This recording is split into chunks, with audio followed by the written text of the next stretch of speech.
Hello friends, welcome back to MKP English. நிறைய பேர் English கற்றுக்கிறது ரொம்ப கஷ்டம் அப்படின்னு நினைக்கிறாங்க. அப்படிலாம் இல்லைங்க.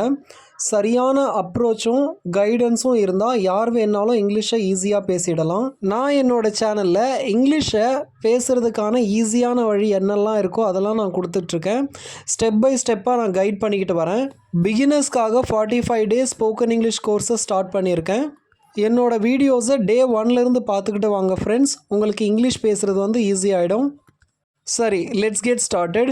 இன்றைக்கி நாம் இந்த கிளாஸில் எதை பற்றி பார்க்க போகிறோம் அப்படின்னா, நான் இதுக்கு முன்னாடி உன்னை எங்கேயோ பார்த்த மாதிரியே இருக்குது, எனக்கு ஏதாவது காரமாக சாப்பிட்ணும் போல் இருக்குது, எனக்கு தலை சுற்றுற மாதிரியே இருக்குது, இது மாதிரி நாம் தமிழில் பேசுவோம்.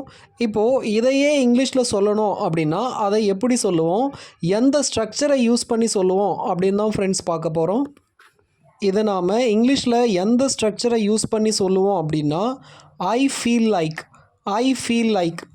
இதை நாம் எந்த சுச்சுவேஷனில் யூஸ் பண்ணுவோம் அப்படின்னா நம்மளோட பர்சனல் ஃபீலிங்ஸை, ஒப்பீனியன்ஸை பற்றி நாம் சொல்லும்போது, எமோஷன்ஸை பற்றி நாம் பேசும்போது, அதே மாதிரி ஃபிசிக்கல் சென்சேஷன்ஸ், நம்மளுடைய உணர்ச்சிகளை பற்றி நாம் பேசும்போது இந்த ஐ ஃபீல் லைக் அப்படின்றத யூஸ் பண்ணுவோம். பர்சனல் ஃபீலிங்ஸ் அப்படின்னா நம்மளோட ஒப்பீனியன், நம்மளோட கருத்து. அதே மாதிரி இந்த ஃபிசிக்கல் சென்சேஷன் அப்படின்னா இப்போ நாம் ஒரு இடத்துக்கு போயிட்ட உடனே அங்கே ரொம்ப சில்லுன்னு ஃபீல் பண்ணுவோம். அப்போ நாம் சில்லுன்னு இருக்குது, சூடாக இருக்குது அப்படின்லாம் சொல்லுவோம் இல்லையா. இதை தான் ஃபிசிக்கல் சென்சேஷன் அப்படின்னு சொல்கிறோம். இதை பற்றியெல்லாம் நாம் பேசும்போது தான் இந்த ஐ ஃபீல் லைக் அப்படின்ற சென்டென்ஸ் ஸ்ட்ரக்சரை ஒரு சென்டென்ஸோட முன்னாடி யூஸ் பண்ணுவோம். எனக்கு வாந்தி வர்ற மாதிரியே இருக்குது அப்படின்னு சொல்லுவோம் இல்லையா. இது ஒரு விதமான ஃபிசிக்கல் சென்சேஷன். இதை எப்படி இங்கிலீஷில் சொல்லலாம் அப்படின்னு பார்த்தோன்னா ஐ ஃபீல் லைக் வாமிட்டிங் அப்படின்னு சொல்லலாம். அதே மாதிரி எனக்கு தலை சுற்றுற மாதிரியே இருக்குது அப்படின்னு சொல்லுவோம் இல்லையா. இதை இங்கிலீஷில் ஐ feel like my head is spinning அப்படின்னு சொல்லலாம். இதன் மேலே இன்னும் சில எக்ஸாம்பிள் சென்டென்ஸை பார்க்கலாம். முதல்ல ஒப்பீனியன் மேலே பார்க்கலாம். என்னை யாருமே புரிஞ்சிக்காத மாதிரி நான் உணர்கிறேன். ஐ feel like nobody understands me அப்படின்னு சொல்லலாம். இங்கே என்னோடய ஒப்பீனியனை நான் எக்ஸ்ப்ரெஸ் பண்ணுறேன். என்னை யாருமே புரிஞ்சிக்கலை அப்படின்றது என்னோடய ஒப்பீனியன், என்னோடய எமோஷன். ஸோ அதை எக்ஸ்ப்ரெஸ் பண்ணும்போது இந்த ஐ ஃபீல் லைக் அப்படின்ற சென்டென்ஸ் ஸ்ட்ரக்சரை முன்னாடி போட்டுக்கலாம். அடுத்து நமக்கு பிடிச்சதை, நம்மளோட விருப்பத்தை, டிசையரை பற்றி பேசும்போது இந்த ஐ ஃபீல் லைக் அப்படின்றத யூஸ் பண்ணலாம். எனக்கு காரமாக ஏதாவது சாப்பிட்ணும் போல் இருக்குது அப்படின்னு சொல்லுவோம் இல்லையா. இங்கே நான் என்னோடய விருப்பத்தை சொல்கிறேன், என்னோடய இன்ட்ரெஸ்ட்டை, என்னோடய லைக்கை நான் சொல்கிறேன். அதனால் இங்கேயும் நாம் ஐ ஃபீல் லைக் அப்படின்றத போட்டுக்கலாம். எனக்கு காரமாக ஏதாவது சாப்பிட்ணும் போல் இருக்குது, ஐ feel like eating something spicy அப்படின்னு சொல்லலாம். முதல்ல பார்த்தது ஒப்பீனியன் இல்லை எமோஷன். இப்போ நாம் பார்த்தது டிசையர், நம்மளுடைய விருப்பம். இப்போ நாம் ஃபிசிக்கல் சென்சேஷன் மேலே பார்க்கலாம். எனக்கு தலை சுற்றுற மாதிரியே இருக்குது அப்படின்னு சொல்லுவோம் இல்லையா. இது நாம் ஃபிசிக்கலாக ஃபீல் பண்ணுறது. அதனால் இங்கேயும் நாம் ஐ ஃபீல் லைக் அப்படின்றத சொல்லலாம். ஐ feel like my head is spinning. எனக்கு தலை சுற்றுற மாதிரியே இருக்குது, ஐ feel like my head is spinning அப்படின்னு சொல்லலாம். இப்போ நாம் இந்த சிச்சுவேஷனை எல்லாம் நாம் ஐ ஃபீல் லைக் அப்படின்ற சென்டென்ஸ் ஸ்ட்ரக்சரை யூஸ் பண்ணி சொல்லலாம் அப்படின்னு பார்த்தோம் இல்லையா. இந்த மாதிரி ஐயை யூஸ் பண்ணி சொல்லாமல் ஐக்கு பதிலாக இட்டு கூட யூஸ் பண்ணி நாம் சொல்லலாம். அதாவது ஐ ஃபீல் லைக் அப்படின்னு சொல்லாமல் இட் ஃபீல்ஸ் லைக் அப்படின்னு கூட சொல்லலாம். இட் ஃபீல் லைக் அப்படின்னு சொல்லக்கூடாது, இட் ஃபீல்ஸ் லைக் அப்படின்னு தான் சொல்லணும். ஏன் அப்படி சொல்லணும் அப்படின்னா இட்டுக்கு அடுத்து வர்ற வேர்ப்க்கு நாம் ப்ரெசன்ட் டென்ஸில் எஸ்ஸை ஆட் பண்ணணும். அதனால தான் நாம் இட் ஃபீல்ஸ் லைக் அப்படின்னு சொல்கிறோம். இதுவே ஐக்கு நாம் அது மாதிரி ஆட் பண்ண வேண்டிய தேவையில்லை. அதனால் ஐ ஃபீல் லைக் அப்படின்னு சொல்கிறோம். சரி, இப்போது இந்த இட் ஃபீல்ஸ் லைக் ஸ்ட்ரக்சரை யூஸ் பண்ணி ஒரு எக்ஸாம்பிள் சென்டென்ஸை பார்க்கலாம். எனக்கு எறும்பு கடித்த மாதிரியே இருக்குது அப்படின்னு சொல்லுவோம் இல்லையா சில சமயம். அதை இங்கிலீஷில் it feels like an ant bite அப்படின்னு சொல்லலாம். என் உடம்புல எறும்பு ஊறுற மாதிரியே இருக்குது அப்படின்னு சொல்லுவோம் இல்லையா. இதை இங்கிலீஷில் it feels like ants are crawling on my body அப்படின்னு சொல்லலாம். சரி, ஐ ஃபீல் லைக்கும் இட் ஃபீல்ஸ் லைக்கும் என்ன வித்தியாசம்?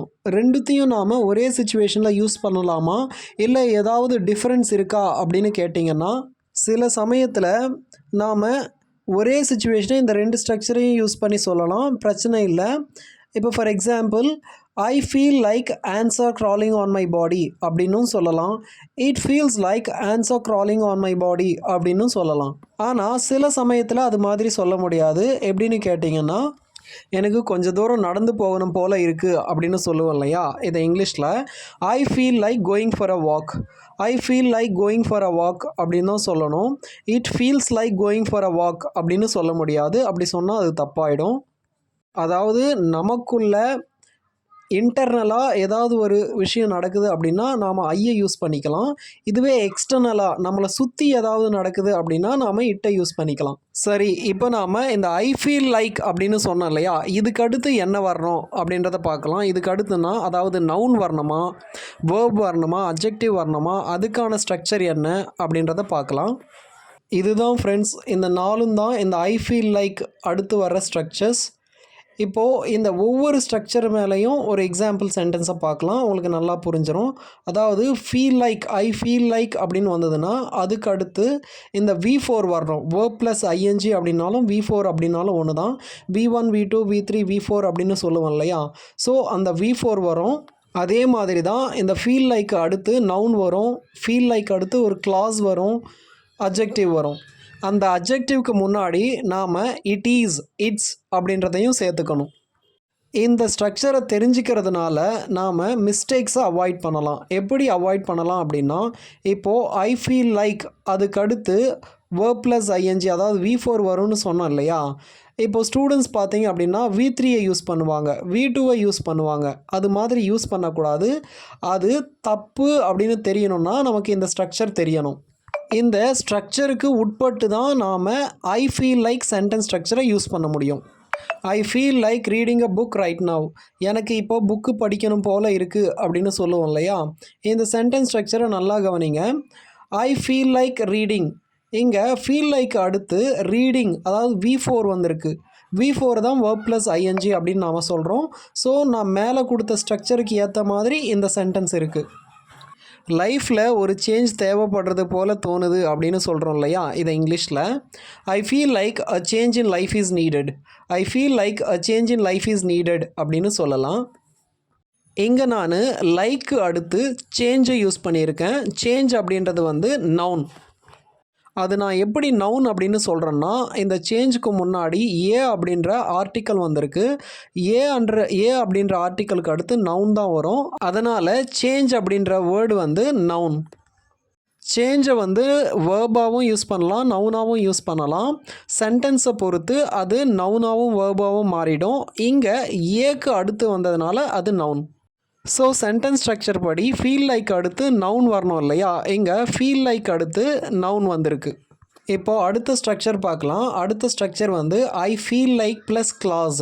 கிளாஸ் அப்படின்னா ஒரு சென்டென்ஸில் சப்ஜெக்டும் வர்பும் இருந்தது அப்படின்னா அதை கிளாஸ் அப்படின்னு சொல்லுவோம். ஸோ இங்கே ஐ ஃபீல் லைக்கு அடுத்து ஒரு கிளாஸ் வரணும். சென்டென்ஸை பாருங்கள். ஐ feel like you are not telling me the truth, அதாவது நீ எனக்கு உண்மையை சொல்லாதது மாதிரியே தோணுது அப்படின்னு சொல்லுவோம் இல்லையா? இதுதான் இங்கிலீஷில் ஐ feel like you are not telling me the truth அப்படின்னு சொல்கிறோம். இங்கே ஃபீல் லைக் அடுத்து யூ ஆர் நாட், அதாவது யூ அப்படின்ற சப்ஜெக்ட் வருது, டெல்லிங் அப்படின்ற வேர்ப் வருது. இந்த சப்ஜெக்டும் வேர்பும் சேர்ந்து தான் நாம் கிளாஸ் அப்படின்னு சொல்கிறோம். ஸோ இங்கே ஃபீல் லைக் அடுத்து கிளாஸ் வந்திருக்கு. அடுத்த ஸ்ட்ரக்சர் வந்து இந்த லைக் அடுத்து இட்ஸ் ப்ளஸ் அட்ஜெக்டிவ் வருது. இட்ஸ் அப்படின்னா இட் இஸ் அப்படின்னு அர்த்தம். இங்கே கவனிங்க. ஐ feel like it's the right time to move, இதுதான் மூவ் ஆகிறதுக்கான சரியான சமயம் அப்படின்னு சொல்லுவோம் இல்லையா? இதுதான் மூவ் ஆகிறதுக்கான சரியான சமயம் அப்படின்னு எனக்கு தோணுதுன்னு சொல்லுவோம் இல்லையா? இதுதான் இங்கிலீஷில் ஐ feel like it is the right time to move அப்படின்னு சொல்கிறோம். இங்கே கவனிங்க. ஃபீல் லைக் அடுத்து இட்ஸ் வந்திருக்கு. அதே மாதிரி ரைட் அப்படின்ற அட்ஜெக்டிவ் வந்திருக்கு. அவ்வளோதான் ஃப்ரெண்ட்ஸ், இந்த ஐ ஃபீல் லைக் சென்டென்ஸ் ஸ்ட்ரக்சர் அதே மாதிரி இட் ஃபீல்ஸ் லைக் சென்டென்ஸ் ஸ்ட்ரக்சரை எப்படி எந்த சிச்சுவேஷனில் யூஸ் பண்ணணும் அப்படின்னு உங்களுக்கு புரிஞ்சிருக்கும்னு நினைக்கிறேன். இந்த வீடியோ உங்களுக்கு பிடிச்சிருந்தது அப்படின்னா லைக் பண்ணுங்கள், மறக்காமல் என்னோடய சேனலுக்கு சப்ஸ்கிரைப் பண்ணுங்கள் ஃப்ரெண்ட்ஸ். தேங்க்யூ.